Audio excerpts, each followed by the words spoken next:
Welcome to Vsb News Online for Wednesday, March 11th. I'm Megan Sutcliffe. A huge scene erupted today when a bus lost control and ended up damaging multiple cars and even a utility pole outside the business Great Things near the bottom of Sperling Hill. VSB's Adrian Smatt ran to this scene and filed this report. At approximately 11:40 this morning, a bus lost control in the Front Street East Broadway area. Traffic was diverted for at least an hour, causing traffic jams coming into and leaving Hamilton. The accident saw the bus damage at least 3 cars and a utility pole outside Great Things. 5 passengers were injured, but their injuries are not believed to be serious.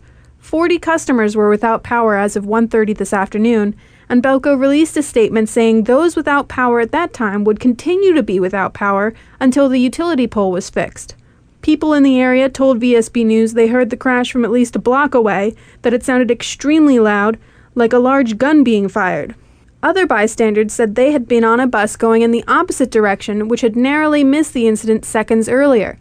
Inquiries into the incident are ongoing, says a police spokesperson, and any witnesses are asked to contact Constable Mervyn Homer on the main police telephone number at 295-0011.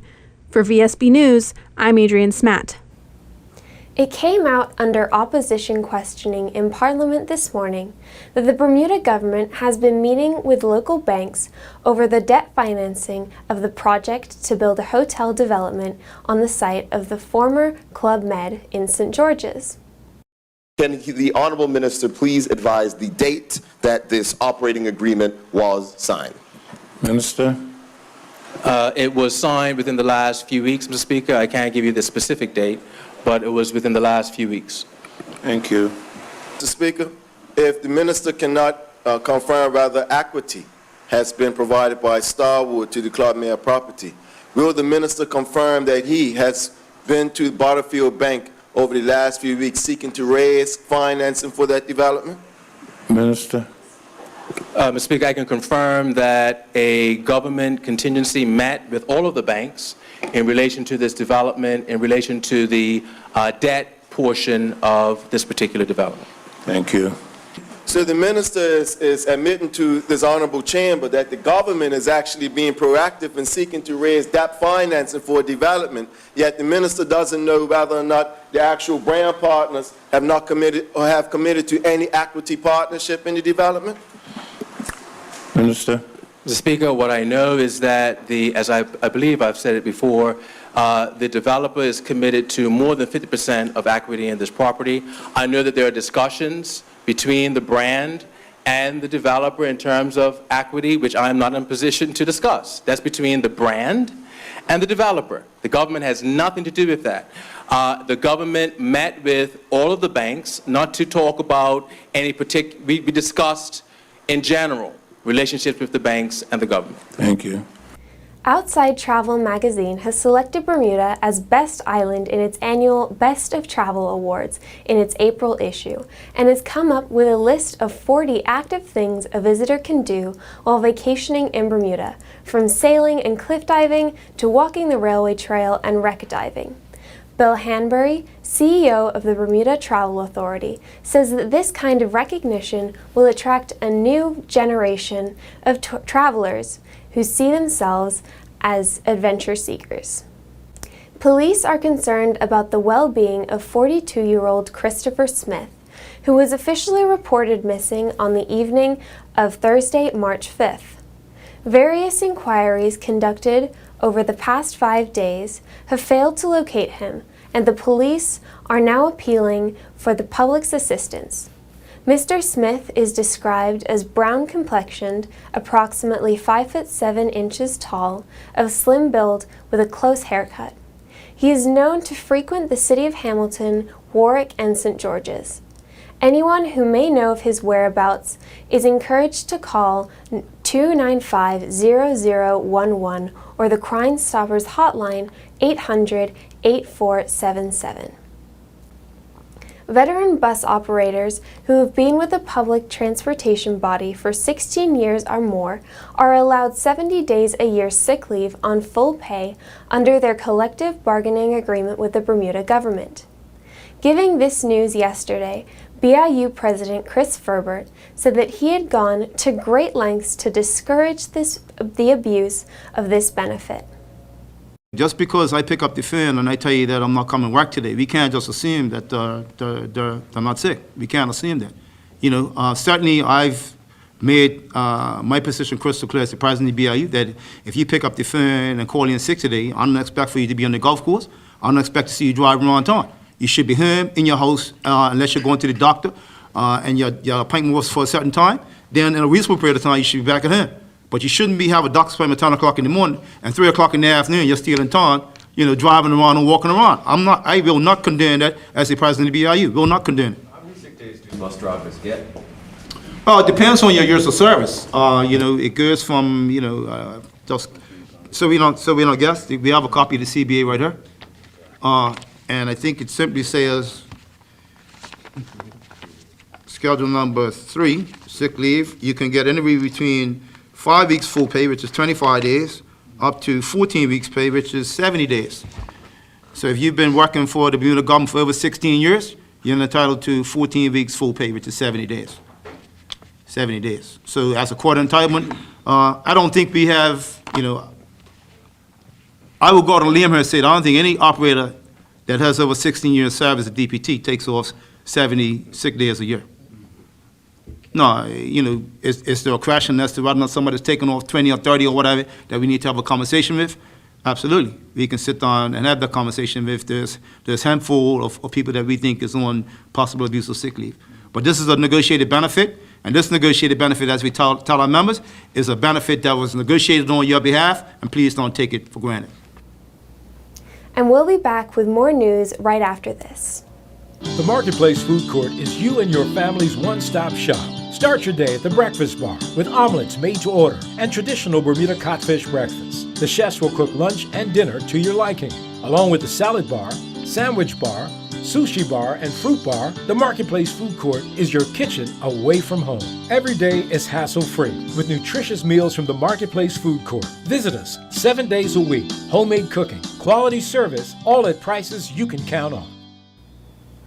Carol Everson, caseworker for the Bermuda branch of the British Legion, has been following the story of seniors flooding the local hospital wards with some interest.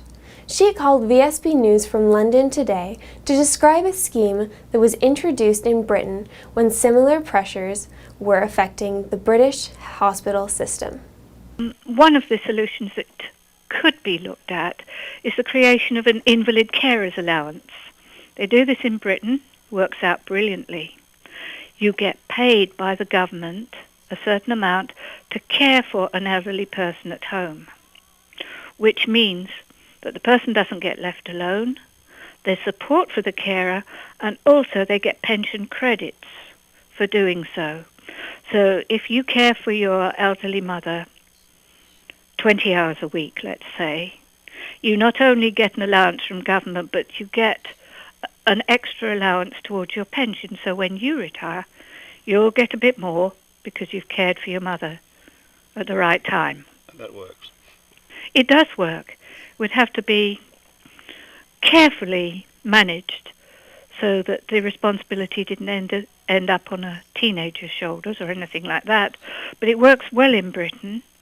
You also need a support structure, a very, very good support structure for people looking after elderly parents and other relatives at home. I know from my parents, my father died eventually of dementia and a very aggressive brain tumour. And I know with all the resources and all the love that my mother and I and my brother could put into it, there was no way we could care for him satisfactorily at home. If somebody is at home, they need to get regular visits from community health nurses, and there has to be a population of travelling caregivers who can provide those services, who can provide support for people who are coping, maybe alone, day and night, with an elderly parent. Behind many of the island's private beach cleanups is 37-year-old Bermudian Weldon Wade, who 4 years ago founded Bermuda Ocean Explorers, and it saw spin-off a ground called Shore Savers. Yesterday, he put together another impromptu cleanup, and Vsb News' Brian Darby felt bound to ask him what motivated him and if the trash he and his members collected was as bad as it looked. Absolutely, Brian. It's always a shock to see so much debris washed up on our beaches and bays, and I think that I'm one of actually many local concerned citizens that will walk their animals or just take a casual stroll along our shoreline and see debris and actually act on it and see that it is properly disposed of and joining the ranks of the unsung heroes, if you will. I just think that in doing these events, I've built up a network of people that feel the same way that I do, and it's much more fun doing these cleanups as a group, even if it's a small group. So we tend to get together and just make a difference. More popular beaches are sort of tended to by our Parks Department, who are doing a great job in keeping the debris, both debris that washes up and debris that's left by guests, keeping that clean. But that's not always the case with some of our lesser known bays and beaches, and especially the ones that we parks can't get a tractor to. So it's a matter of just taking action, not waiting for someone else to kind of deal with it, and working together too. Making sure that litter goes where it's supposed to go. So I work directly with Ann Hyde all the time, and the Bermuda Ocean Explorers is sort of the lead organization that I founded about 4 years ago. And what came out of that was the Shore Savers program. And collectively, we are members of the Bermuda Marine Debris Task Force that people may or may not be aware of. There's a group of organizations that have formed this task force, and we also work together to not just do the heavy lifting, if you will, but looking at the science side of it as well. So everyone is welcome, any age, at any time, to check out Bermuda Ocean Explorers on Facebook, and sort of reach out to us in that way. If you like our page, or shoot me an email via the Facebook page or BermudaOceanExplorers.org. It's once you get on the mailing list, it's super easy to keep in contact with what's going on, especially events and that. Now, Brian, what made yesterday's event unique is that it was sort of thrown together in about 3 days. So the larger cleanups will definitely be giving people more notice, and there's tenting and tables and drinks and food and music. But this sort of short notice thing was something new to me. And it was quite fun, but most of the time we do enjoy giving people at least 2 to 3 weeks' notice. Minister of National Security Michael Dunkley is particularly pleased to be able to report that the government's throne speech promise to create an island-wide ambulance service has come to pass. He highlighted it during the budget debate on his ministry. As the people of Bermuda might be aware, a few years back, the Bermuda Fire Rescue Service worked with the hospital to have the first call out in the east and west be an appliance from the east to the west fire station. While that was good, with qualified EMTs going out to give assistance at a road accident site, or somebody might be in trouble up at Dockyard or somewhere in the east end of the island, that vehicle couldn't transport the patient to the hospital. They had to wait for the ambulance to come. So as of last week, Thursday, now we have ambulances stationed in the east and the west end at the fire station. They will go out manned by personnel from the Bermuda Fire Rescue Service and or people from the hospital. We've managed to, after much collaboration in putting a system in place, managed to put this system in place now. So if the first call, for example, somewhere in the west or the east, is the need for an ambulance, the ambulance will go from that station and give the treatment and transport to the hospital as needed. It means now that as our island gets busier all around, and St. George's, the World Heritage Site, gets the coverage they need, and Dockyard with cruise ships and the business hub, the ambulance can go there If the person has to get transported to the hospital very quickly for a trauma patient or something like that, they can be put in the ambulance and get the attention they need to go right there. We're very excited about the work that's been done in conjunction not only with the Ministry of National Security, Ministry of Health, and the hospital. We think this is a great improvement for Bermuda, and it's done with very little increase in cost because obviously ambulance coverage is something that is covered by insurance. So we've managed to put a system in place where we added service and we continue to keep the cost down. So we're excited about that. We look forward for better service for our people and for visitors. The striking thing, of course, is you've got the public have been wowed by what the police have achieved in the last few years, and they really have become not just mouthpieces, they really become friends and supporters of the police. That's enormously important. It is, and you know, I take great satisfaction in the approach of the police over the last number of years. This is not just a recent approach, is to build a community cooperation and the feedback from the community, and I think it's helped. It's helped to have the police looked at in a more favorable light, and that you have to believe it also helps when you look at investigations that need to take place. We still have a lot of work to do.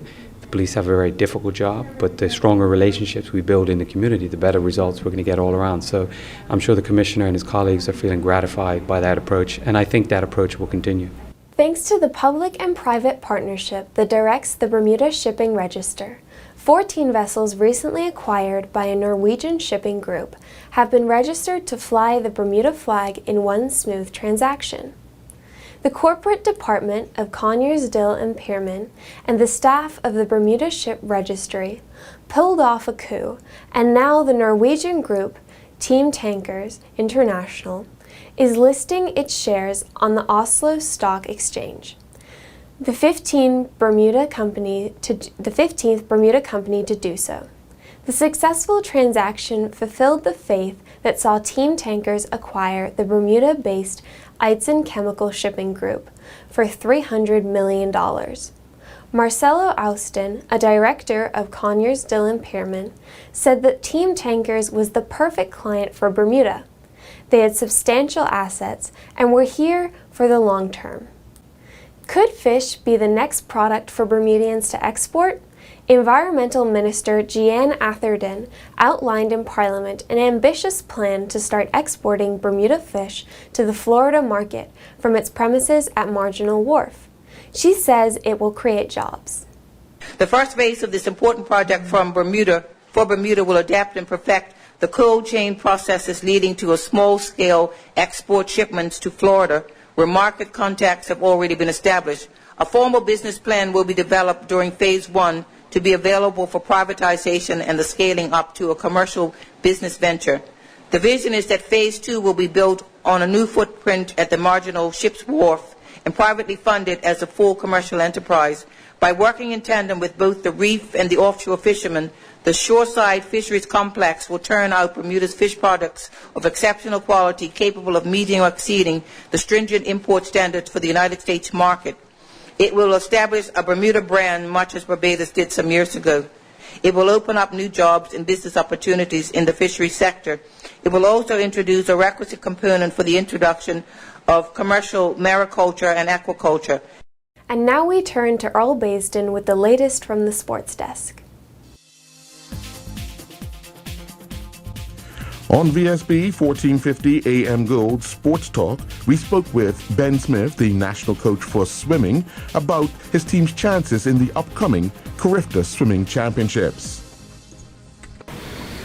Well, we're always cautiously optimistic about what you're going to be able to get. Obviously, the team is preparing really well. We're hoping to have top performances. Going off of what we have had in recent Cariftas, we're set up really well. The goal is to try to outdo what we did last year, which was obviously a really good result. Some of the swimmers have aged up, which obviously causes a different challenge.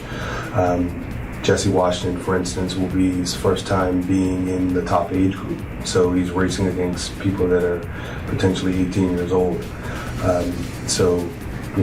We're hoping that he's going to be able to perform at the level that's expected, but it's the same way with all of them. We're really excited about the 13 and 14 girls category, we have a really strong team, not only individually, but for the 4 relays. We're excited about what potentially could happen there.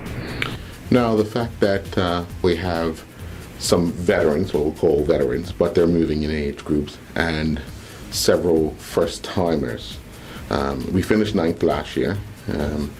Potentially, the first-timers, what are you hoping this is for them? A experience trip, or more to see really where they are in their age group?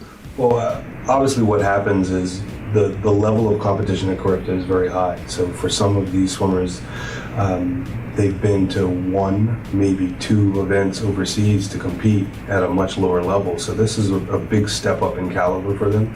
So really you're looking for them to be gaining experience, trying to get the opportunity to understand what it's like to be at an international multiple-day competition, dealing with fast competition, heats and finals. Obviously the heat, the weather is always a factor as well, because you got to make sure you're hydrated, and it's just a learning experience for that group.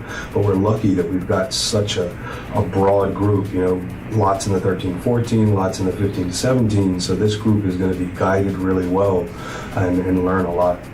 Last night, Courthouse hosted the Apex Physio Squash Team Challenge and a pro exhibition event at their location in Hamilton. In the action-packed opening round, the Court Gestures defeated Team Bermuda Triangle 6-3. Tall, Small, and Stubby got by the Superstars 9-0. The SAS defeated Waterloo 8-1. The Scramblers defeated Sit Down Marino 6-3. And Courthouse edged them boys 5-4. Full Metal Rats got by N-Star 5-4. The 3 Buys defeated Hitchcocks 9-0. And the Woolwhackers defeated BPS Blue 7-2. In the much-anticipated pro exhibition match that featured Irish #1 player Arthur Gaskin against Nick Kime, it saw Gaskin win in 3 games, 11-5, 11-3, 11-5. Kyle Webb competed at the 2015 NJCAA Indoor Track and Field Championships in New Mexico. Webb helped Central Arizona men's track and field team finish second. Webb missed out on a spot in the 60-meter finals when he finished second in Heat 2 and recorded the 9th fastest preliminary time of 6:78. Webb won Heat 4 of the men's 200-meter dash, but once again missed out on a spot in the finals after clocking a time of 21:53, which saw him finish 10th overall. Clocking a time of 48:61 saw Webb finish 3rd in Heat 3 of the men's 400 meters, and this time saw him finish with the 11th fastest preliminary time in the event. Webb was a member of the Central Arizona men's 4x400-meter relay team that finished 4th in Heat 4 with a recorded 6th fastest overall time of 3:15:01. The PGA of America announced that the 33rd PGA Grand Slam of Golf will be hosted by Trump National Golf Club Los Angeles this year. This marks the first time in over 20 years that the PGA Grand Slam of Golf will be held on U.S. mainland. The last time this event was stateside was in 1992-93 at the PGA West Nicholas Resort Course in California. The Port Royal Golf Course, where 2014 U.S. Open champion Martin Kaymer won last year, has hosted the event for the last 6 years from 2009 to 2014, and it was staged at the Mid-Ocean Club 2007 and 2008. The controversial Rule 40 that prohibits athletes from promoting non-official sponsors during the Olympic Games is set to be overhauled. The International Olympic Committee Executive Board met earlier this year in Rio de Janeiro and approved a change to the much-maligned provisions seeking to allow athletes to promote generic or non-Olympic advertising during the Games. IOC spokesman Mark Adams stated that athletes have wanted this rule change for a very long time. An official decision on the proposal has to be made to the full IOC, which will meet later this year in Kuala Lumpur, Malaysia. The proposed change would go in effect any time for the 2016 Olympic Games in Rio, Brazil. In commercial league bowling action at the Warwick Lanes, it saw the Spinners defeat BTC 4-0. The Alley Pals defeated the Superstars 3-1, while Sweet Life defeated the Livewires 3-1. The Braves got by Team Unsponsored 3-1, Guard Do It Best defeated the Sunset 3-1, and the BPS Blue Lanterns defeated Double Trouble 3-1. Thank you for joining. I'm Earl Baston reporting for VSB Sports. Looking at the weather for Thursday, March 12th, there will be sunny periods, a few showers, mainly during the afternoon. Winds will be westerly and moderate, varying northwesterly by noon, increasing northerly moderate to strong by evening. We are expecting a high near 70 degrees Fahrenheit and a low near 64. This weather forecast is broadcast courtesy of the Bermuda Weather Service. Thanks for watching VSB News Online for Wednesday, March 11th. I'm Megan Sutcliffe.